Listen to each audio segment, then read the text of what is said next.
Hi, my name is Zach Lynch, and I am a senior graduating in May. I will have degrees in biology and history, but also I have a Spanish minor. One of the favorite classes that I've taken thus far at UNC has been organic chemistry too. Though that might sound crazy to some people, I really enjoyed carbonyl chemistry and learning the fundamentals that made biochemistry a lot easier, and it made more sense chemically. For those that are not a fan of Orgo 1, I'm with you. I found organic chemistry 2 to be much more enjoyable and relevant to everyday life.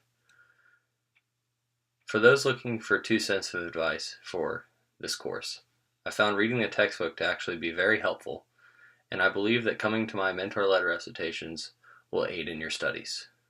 Also, as always, study throughout the course and review after each class rather than waiting to the week of the exam.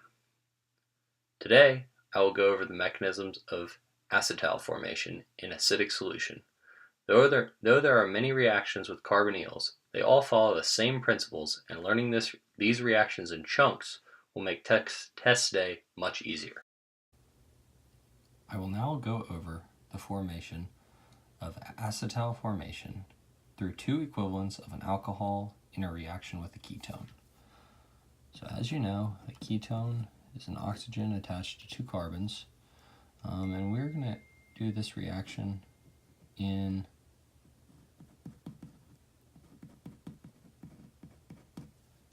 two equivalents, which will make our acetal formation rather than hemiacetal formation.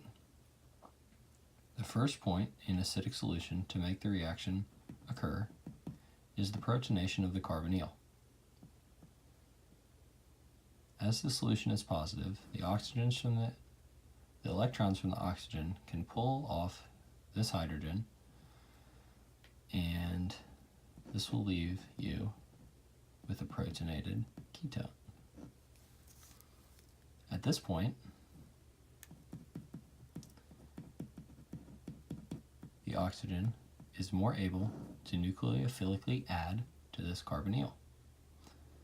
As a reminder, this carbon has a partial positive charge because of the oxygen's electronegativity. After the oxygen attacks, you'll come down here and be left with OH on the top as these electrons are kicked up, and this oxygen will add here. So let's draw it.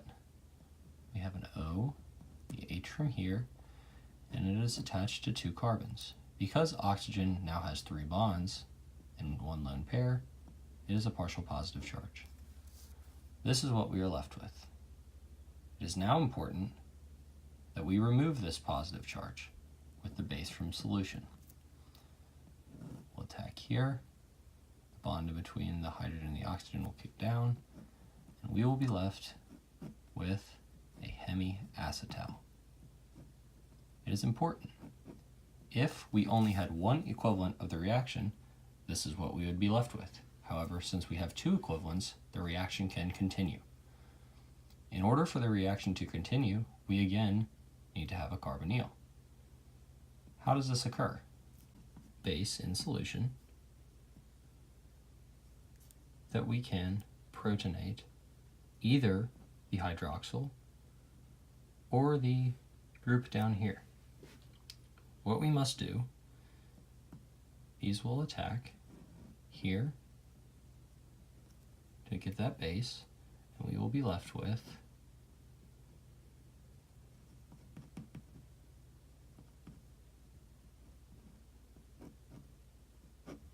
this. What we can do here to reform the carbonyl, which is stable, is we can use water as a leaving group and have one of these come down. Though this is not the textbook drawing of carbonyl, I find it very important and helpful during these reactions to keep each component on the same side of their paper, as this will help you remember what is going where. This is why we keep the oxygen that we added from this alcohol on the bottom.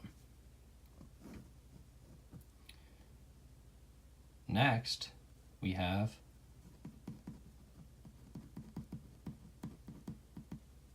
nucleus that can react. Come in here and attack our partially positive carbonyl as before. Again, we're going to keep it on the same side. This will be kicked up to remove this positive charge here. We'll be left with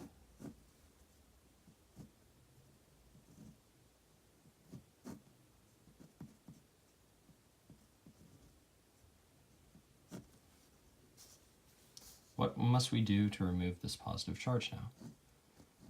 As we did before, a base from solution, whether this is an alcohol or water, we'll be able to come in, pick this off, kick this down, and we will be left with our acetal.